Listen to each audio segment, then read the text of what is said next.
Okay, I guess I better, we're fixing to plant Swiss chard. We just got through, if you hadn't tried Swiss chard, you need to get with it. Now, they plant that stuff up north a lot, but that's a mighty good green. Got a lot of good stuff in it. But I'm going to show you the strawberry bed, which is right next to it. We planted this last year, about 2 rows of strawberries right here, and we hoed them an awful lot, and then we put hay mulch. We chopped the hay mulch up with a lawnmower and put it on here, and we kept it pretty clean. And the strawberries now have, made runners and come out. This is called the matted row system. This is another way to get your strawberries. So this is the second year, and I'll zoom in on this plant right here and try to show you the strawberries. I hope it's in focus here. Look at those strawberries right there. This thing's loaded. So we've got literally thousands and thousands of strawberries out here. So there's a little bit of work to this, this matted row system. But you gotta work, you gotta work for your food, And these blooms are all over the place, and I want to show you one of the plants that's growing in here and clue you in on it. This plant right here is this is called Dandelion right here. You see that booger right there? That's a dandelion plant. That right there is a herbal remedy for cancer. That plant, you don't have to buy any seed or anything. God just grows it out here. I'm going to pull that thing up. It's in the strawberry bed, and see, you can make salad out of it. You can eat the roots. You can make tea out of it and all that. But if you want to, if you don't believe it, look it up on the internet. This stuff is a cure for cancer. Hold this right here and let me dig this thing up and show them. So we'll carry this plant into the house, and when we have our salad today, we'll use this dandelion in the salad. I'm going to try to get the root too to show you. By the way, this is the plant that grows up and has those little puff balls on it that the kids knock and they blow in the wind. And that's the seeds. This is one of the most detested plants, persecuted plants in the world, or in people's yards. And I think it's kind of ironic that God put this here to keep us healthy, and ancient people knew it, and a lot of people know it now. But they persecute this plant and try to kill it. They say it's bad. It's not bad. This is a wonderful thing right here. I'm going to try to dig the root up with it. It has a pretty darn big root, and the root has a lot of medicinal qualities. Come on up, baby. 2. Oh, okay. So there we go. There was actually 2 of these plants here. There's the root right there, and then the whole plant is edible. So that right there, and health food stores and maybe in other parts of the country, they sell this stuff for people. Buy it and take it home in their grocery cart to make salad with it. All right, now we're going to try to plant some Swiss chard. I'm not going to show you that, but I'd like to recommend that you try Swiss chard in your garden. We're planting one called Northern Lights, and basically that means it's got different colors. It's red and purple and white streaks in it, and the more color there is in your food, probably the more vitamins and the more nutrition there is.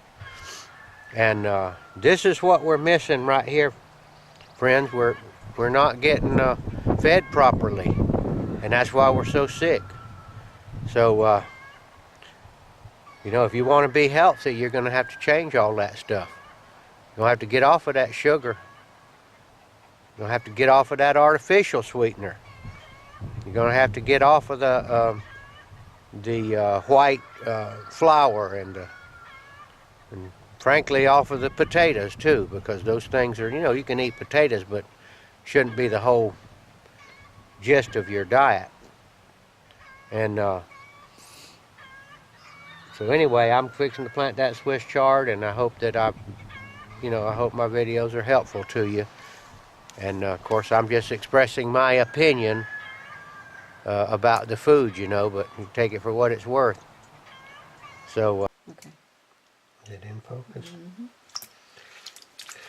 Okay, folks, we're gonna cook some wild dandelion greens that I got out in the garden. They're going out there by the tens of thousands. It's the 1st of March 2018. We're here in southern Georgia, and they're everywhere. So I'm going to cook this up, and I'm going to eat it right in front of everybody, and I'm going to see what I think. I already know this stuff is a survival food. Need to learn what it is and where it is, so if you ever get in a starvation situation, you can survive. Other people might not know. People don't know what this stuff is. So I'm just cleaning it. I separated it from the root. Here's the root over here of it. And that's edible too, and that's also medicinal. I don't know if anybody ever told you, but they're pretty good, darn good proof that this stuff here cures cancer. So I'm going to put it in a bowl. I've washed it pretty good, and I've gotten most of the trash out, like little pieces of grass and all, and a little bit of that won't hurt you anyway. Okay. Alright, I'm going to cook this with a little bit of butter here. This here is sweet cream salted Land of Lakes butter. USDA AAA, I think, or AA or whatever. This is as good as it gets right here as far as what we can get a hold of. Sure, you'd be better off to milk your own cow and make your own butter, but we don't have a cow right now. So we're going to put this in this pan with this butter, and we're going to cook these greens.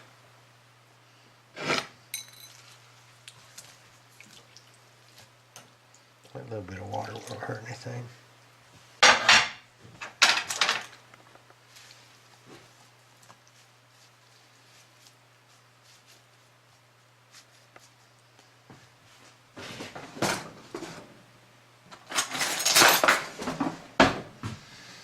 Wooden spoon.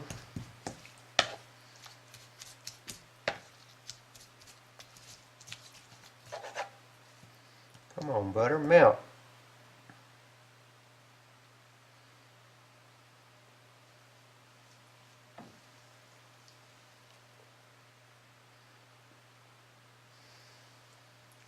Let me tell you a story while this is cooking about a friend of mine that was a medical doctor.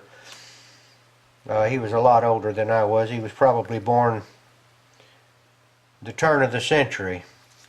He was a surgeon. And I got to be friends with him because he liked to garden. And so I talked to him, and I asked him, I said, Doc, do you think you've operated on people through the years, and you knew, you go way back, you knew people that were born in the 1800s? Do you think that the food like butter and meat and all the things that they say are unhealthy made those people unhealthy? Do you think that that's true, being as you've been able to observe people that essentially grew up on that kind of food? They ate lots of lard. Actually, that was their most available oil back in those days, was lard made from rendering pig fat. And he told me that the people back then were healthier, and that they had that they were healthier basically, and that food did not hurt them. So he thought it was a myth that the butter and the meat, the steak, and the food that people ate back in the old days was a bad thing. So that was right from the horse's mouth. A man that was a doctor, and not only that, he did a lot of operations on people, and he essentially knew what people looked like on the inside. So I was saying that so you won't jump on my case about putting a big old pat of butter in my greens.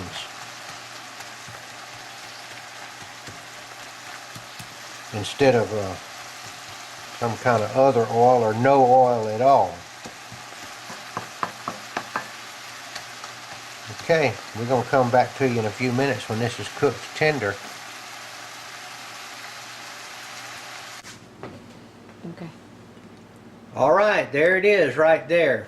Dandelion, greens, and a boiled egg. Farm fresh boiled egg. Now, don't let anybody tell you eggs are bad for you either now. They don't want you to have eggs because eggs are really good for you. Did you guys know that the fast food industry puts various chemicals into their food so that you will eat more of it, so that you will stuff yourself and go and get more of that food and basically make them rich? I'm not saying that they're trying to get you sick, but I'm saying that their number one goal is to get rich. And if it gets you sick in the process, so that's the way it's got to be. Now I've got one other idea for this dandelion green that I'm going to present in just a second.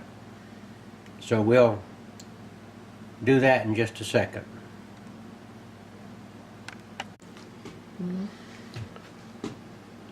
Okay, I'm back. I forgot to taste it to let you know what I think of it. Okay?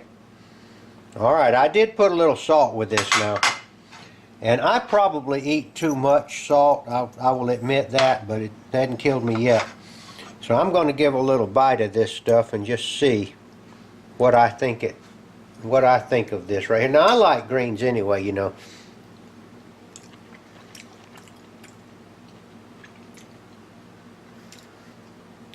It tastes darn good to me. This, a little piece of egg with it.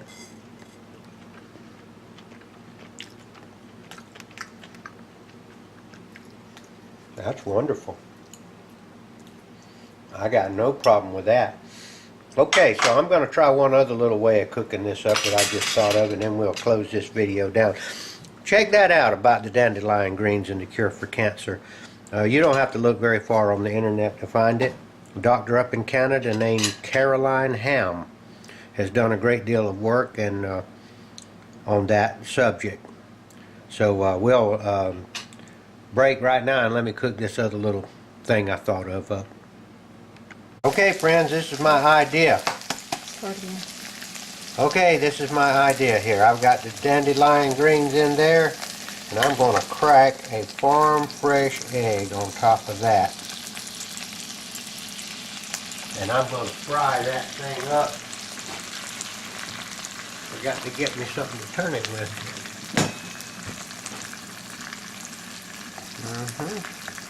Now I did put some olive oil in this pan, by the way. This is the lowly, rather persecuted dandelion. But I guarantee you, if you were in a bad situation for food and couldn't get any at the grocery store, you would be mighty proud of eating something like this. Now the egg situation is close at hand. All you have to do is get you some chickens and raise some chickens and let them lay eggs. You can actually do that in an apartment, unless it's too small, or in a basement or something like that. You can do all that indoors if you have no other way to do it. That's not the preferred way to do it, but it is definitely possible. In fact, the commercial eggs are all raised indoors, you know, in little bitty cages, but you can raise, I mean, we're talking about survival, we're talking about health, and so if you're not raising chickens, or, you know, I would highly advise you to not rely on the commercial food production industry to always be there. And I would also advise you not to trust them for what they put in that food. Because remember, their bottom line is money. Their bottom line isn't giving you something healthy. And if they can do things to that food, I'll put just a little bit of salt. If they can put things in your food to make you eat more, to make it cheaper for them to produce it. For instance, one way that they make it cheaper for them to produce it is that when they plant things in the fields, instead of mechanically cleaning the weeds away from those plants, called cultivation, it's called cultivation, they use chemicals to kill the plants that they don't want. They use Roundup is one of them, called glyphosate, and many others too numerous to mention. Hundreds of other chemicals that they spray to get maximum yield out of their crops. But these chemicals are not necessarily good for you. And they probably even know that these things aren't good for you, but they get them approved to use by money, by greasing the palms of those government officials that are in charge of looking after making sure that our food is healthy. They give they can buy these people and basically say, okay, we want to use this because we can make X number of more dollars per acre if we spray our crop with this particular thing right here. And so that's the way the world is right now. So beware. I was hoping I could flip this and make it pretty, but I have a feeling that I'm going to make a mess of this and flip it all over the place. But I'll try. Get under there and flip over. There we go. And by the way, these greens have a really good aroma as they're cooking. Well, to me it was a slightly sweet aroma, and this does not smell bad. I actually burnt the greens slightly here, but basically this is my dish right here: dandelion and fried egg.